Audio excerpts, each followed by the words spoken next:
I work the night shift at a local mom-and-pop convenience store at the front of my neighborhood. We sell snacks, drinks, milk, bread, all the normal stuff that people need but aren't willing to make a traditional run to the grocery store for.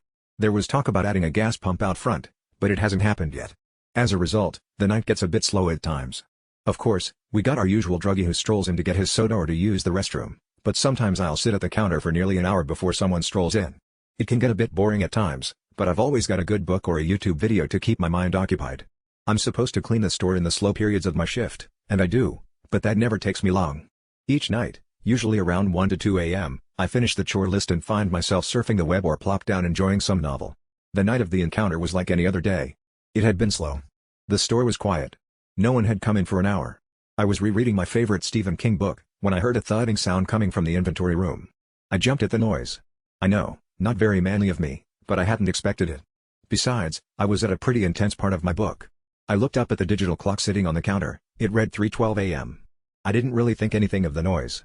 I just assumed it was something that fell off one of the shelves. Even still, I felt a chill crawl its way down my spine. I remember glancing outside, and seeing a sea of thick fog blanketing the landscape. This wasn't too uncommon. There was a lake across the street from the store, and occasionally fog would drift in. Still, I couldn't recall a time when the fog was quite as thick as this. I remember thinking that something could be standing out there watching me, and I wouldn't even know. But it was more than that. At that moment, I knew there was something out there. It was instinctual, a primal sense developed over years. The hairs on the back of my neck stood up, and goose flesh began to break out all over my arms. I was too frightened to get up from my spot at the cash register. I knew that I ought to investigate the sound in the back room, but I couldn't get my body to respond. I sat there, unable to look away from the glass front door, trying desperately to peer through the thickening fog.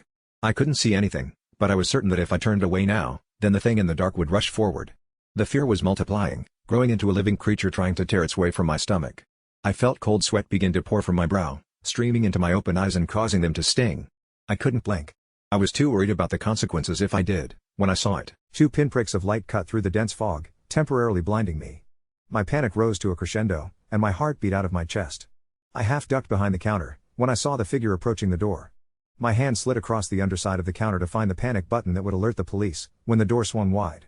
A burly man in a green jacket and black pants came strolling in, an amused look on his face. He looked at me, raised an eyebrow and said, "Hey mister, you okay? You look like you've seen a ghost." I sighed, and felt a physical weight lift off of me. I looked at him, and said, "Yeah, sorry man. You just startled me, couldn't see you approach the door until you opened it with all that fog out there.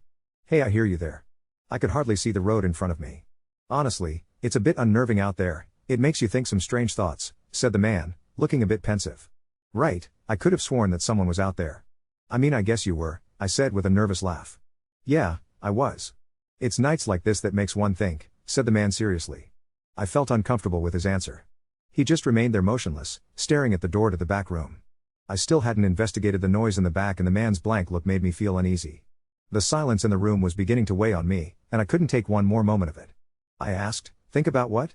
The man smiled a toothy grin, and said, "Life, death, and all the moments in between. I try not to think about the first two too often. After all, who can truly know? Anyone can, if they are willing to pay the right price for it," said the man, a hungry look gleaming in his eyes. "You might be right. There is always a price to pay for knowledge. I mean, I'm pretty sure Adam and Eve learned that lesson, and aren't we still paying for it today? True enough, I suppose, but how is one supposed to live when one doesn't know the reason for existence?" asked the man. "I guess it is our duty to do the best with what we have in front of us." "And damn the truth, huh?" replied the man. "What truth? No one's truth is true. Many claim to have the answers, but few have more than just hot breath. Because many are liars, the truth doesn't exist? That doesn't seem to be an accurate conclusion either," said the man. "Does there have to be a singular truth? Why must it be universal? Can't something be true to one and not true for the other? I would say that truth by its essence must be true to all, or else it isn't the truth. A truth true to you but not another is not the truth at all, it's merely a solution. Are you content to live a life of solutions rather than one of true knowledge?" asked the man. "The question is superfluous. Of course I'd rather live a life of universal knowledge, but who knows such truth? And if I claim to know the truth, what would you say to that?" questioned the man. "I'd say you're either insane or a liar. Honest enough answer. But I am neither. I am something more. When one sees the truth they know it, so look and see for yourself," said the man. He took a couple steps forward, coming fully into the light, and I noticed his features for the first time. He had a severe look, a hawkish nose that looked as if it had been broken at least once. The landscape of his face was a jumble of cracks and wrinkles, dominated by a large scar that started right below his nose and continued through his lips, stopping at his jawline. It was the man's eyes that made me feel the most uneasy. They were as black as tar, and they drilled into me. Making eye contact with the man was like looking directly into a black hole. They seemed to draw you deeper. There was a little light shining in the middle of the man's pupil. I watched as it bounced and glowed, coming closer than drawing away. It was as if it was beckoning me to follow. When I saw that gleam, I wanted nothing more than to follow it, and damn the consequences. There was a beauty to the way it pulsated that held me captivated. I looked and saw and knew that there were secrets to be found in those depths. I also knew that if I followed the light, there would be no coming back. But I didn't care. I wanted to know. I wanted to see. The mysteries of the universe were held in that gyrating light bobbing in the abyss. I felt my soul beginning to be ripped from my body, torn from my essence and sent spiraling down that black tunnel towards that brilliant light. It was that same crashing sound I had heard from the back room that broke the trance. I looked away from those eyes, and I came smashing back to reality. My mind was scrambled, and it took me a second to get back into a normal state. The creature standing before me was just as confused as I was, clearly not used to its prey escaping it so easily. For a moment we looked at each other in utter shock. The man smiled at me, showing ragged, pointed teeth. I looked away in disgust, trying to feel for the silent alarm button on the bottom of the counter. My hand brushed the button and I pressed it with all my strength. The man remained standing there absolutely motionless. He could have been a statue for all I knew. He didn't breathe, nor did his heart beat. Those black eyes never blinked, and I didn't dare make eye contact with him. Finally, he looked down at his watch, and said, "The time is nearly here." With that the man turned and strolled directly out the door he had come. I watched him walk casually into the fog. I couldn't see clearly, so I'm not entirely sure what I saw. But still, the figure almost seemed to melt as if it was evaporating into the mist. One moment he was there, the next he wasn't. To this day, I still don't know what I saw that night. I do know this: there are things that walk in the dark that man knows nothing about.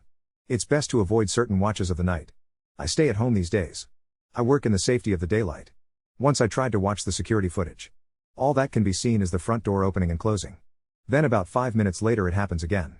No man can be seen, but still something opened that door. You can see my lips moving as if I am talking, but there is no audio and the conversation can't be heard. And that's the proof. I tried to watch the backroom footage. All that can be seen is a box of sodas busting as it falls from the top shelf. Then a few more minutes pass, and the whole metal rack holding the boxes of soda is knocked over. I don't know what saved my life. I do know this: I am still alive, and I intend on staying that way. I'd like to be able to explain to you what happened that night, but I am just as in the dark as you might be. Stories are supposed to wrap up nice and neat into a perfect little ribbon. But when does life follow those rules? We each live and die on this rock. We love, we hate, we fight, we make peace, and many of us don't even know why we are here. I don't claim to know the answers. All I know is this: I am still breathing, and some answers aren't worth the price.